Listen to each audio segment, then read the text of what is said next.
Memahami motivasi belajar, dorongan untuk beraksi, motivasi adalah inti dari setiap tindakan. Dalam konteks pendidikan, motivasi adalah dorongan, baik internal maupun eksternal, yang menggerakkan individu untuk terlibat aktif dalam proses pembelajaran demi mencapai tujuan akademisi.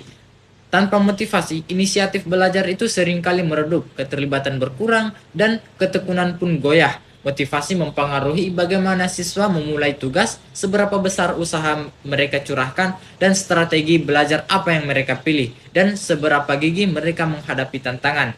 Ini adalah bahan bakar yang mendorong kemajuan. Motivasi intrinsik berasal dari dalam diri, didorong oleh minat pribadi, rasa ingin tahu, kepuasan intelektual, dan kesenangan dalam belajar itu sendiri. Ini adalah dorongan paling kuat untuk pembelajaran berkelanjutan. Sedangkan motivasi ekstrinsik berasal dari faktor luar seperti penghargaan, nilai, ujian, atau penghindaran hukuman. Meskipun efektif dalam jangka pendek, fokus berlebihan dapat mengikis motivasi intrinsik. Teori kognitif dan sosial kognitif, peran pikiran dan interaksi. Teori kognitif, Brunner, Ausubel. Motivasi dalam pandangan kognitif berasal dari keingintahuan alami siswa dan keinginan untuk memahami makna. Belajar menjadi lebih bermakna ketika siswa dapat mengaitkan materi baru dengan pengetahuan dan pengalaman yang sudah ada. Tujuan belajar yang jelas juga meningkatkan motivasi intrinsik. Implikasi, guru harus mengaitkan materi pembelajaran dengan kehidupan nyata siswa, menggunakan metode pengajaran yang mendorong penemuan dan membantu siswa menetapkan tujuan. Belajar yang spesifik dan relevan. Teori sosial kognitif atau Bandura. Teori ini menekankan interaksi dinamis antara faktor pribadi, pikiran, keyakinan, perilaku, dan lingkungan. Konsep self-efficacy, keyakinan akan kemampuan diri. Observational learning, belajar dari mengamati orang lain, dan reciprocal determination, pengaruh timbal balik adalah inti teori ini. Implikasi, guru dapat berperan sebagai model positif, membangun kepercayaan diri siswa melalui tugas yang menantang namun dapat diatasi, dan mendorong pembelajaran kolaboratif. Teori atribusi dan tujuan prestasi, mengolah persepsi dan fokus teori atribusi atau Weiner.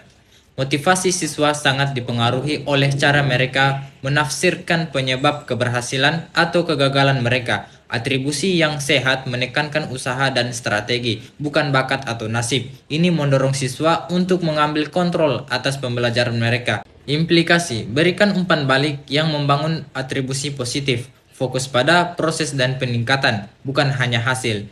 Teori tujuan prestasi, teori ini membedakan antara mastery goals, fokus pada penguasaan materi dan peningkatan diri, dan performance goals, fokus pada pengakuan dan perbandingan dengan orang lain.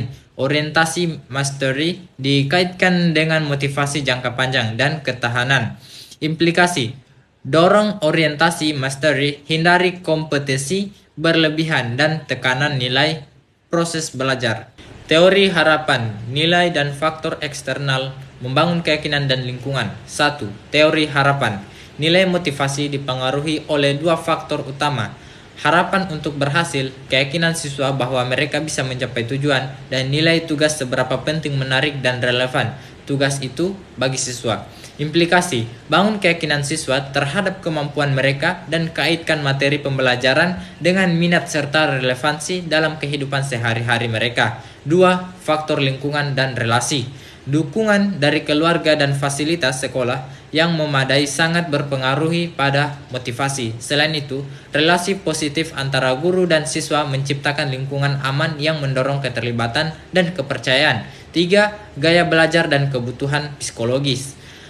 Menyesuaikan pendekatan pengajaran dengan gaya belajar dan minat siswa dapat meningkatkan motivasi secara signifikan, memenuhi kebutuhan psikologis dasar seperti kebersamaan, otonomi, dan kompetensi desirendrian juga esensial untuk motivasi intrinsik. Strategi efektif meningkatkan motivasi di kelas.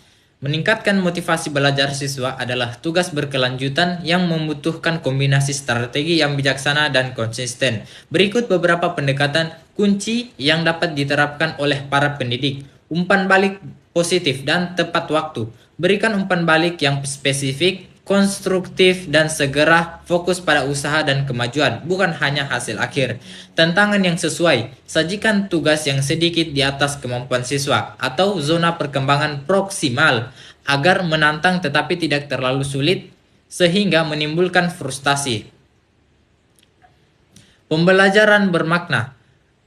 Rancang aktivitas yang relevan dengan kehidupan siswa, mendorong rasa ingin tahu dan kemungkinan siswa melihat relevansi materi pembelajaran. Berikan pilihan dan kendali. Izinkan siswa membuat pilihan dalam tugas, proyek, atau cara belajar mereka.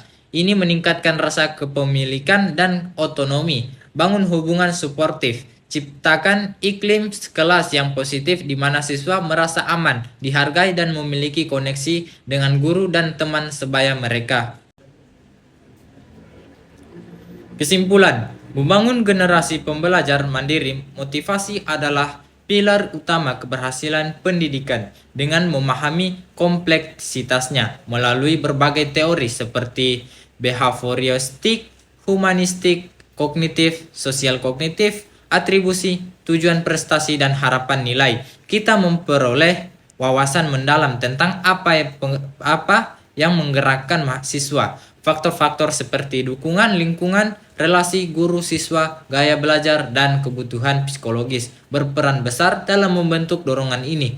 Sebagai pendidik, peran kita adalah mengimplementasikan strategi yang efektif, mulai dari memberikan umpan balik positif, menyajikan tantangan yang tepat, menumbuhkan pembelajaran bermakna, hingga memberikan pilihan dan membangun hubungan suportif.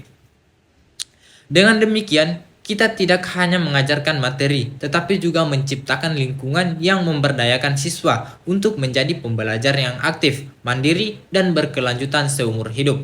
Baik, sekian dari saya. Wassalamualaikum warahmatullahi wabarakatuh.